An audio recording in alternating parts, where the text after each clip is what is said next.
Well, good afternoon. They really gathered here today to not only remember those who lost their lives, but those whose lives were changed forever by this shooting. I think of them often, as I'm sure many of us do.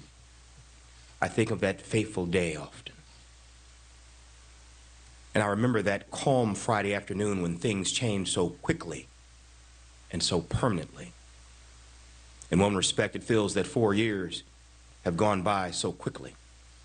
But for those who lost loved ones in these amazing men, I expect 4 years have dragged very slowly.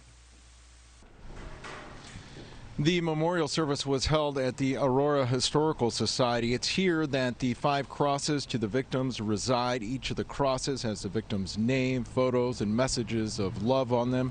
After today's service, 3 of the victims' family members who were on hand here for the service lit candles at the base of their loved one's cross. Several speakers talked about where they were 4 years ago and how it's impacted them and how the community really rallied around each other during this time of crisis. It was around 1:30 in the afternoon when the shooter, an employee at the Henry Pratt Manufacturing Company, walked into a termination meeting with a handgun. Over the next 90 minutes, 5 employees were killed, 6 others injured, including 5 police officers after the gunman engaged in an exchange of gunfire with police. The shooting did change some gun ownership laws in the state. The gunman, a convicted felon, had his FOID card revoked years before the shooting, but no one ever forced him to turn over his guns.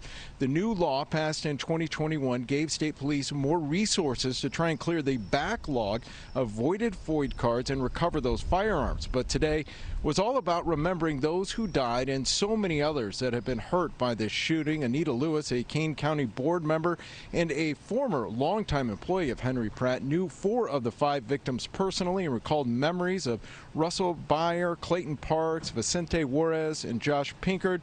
She never got a chance to know Trevor Weiner. It was his first day on the job. It was a day of sorrow.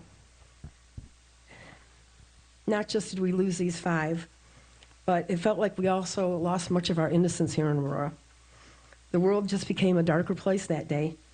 No longer could we look to our workplace or our neighborhoods as that safe spot. It was instantly transformed into a place of heartache, pain, and scars that are just lasting a lifetime.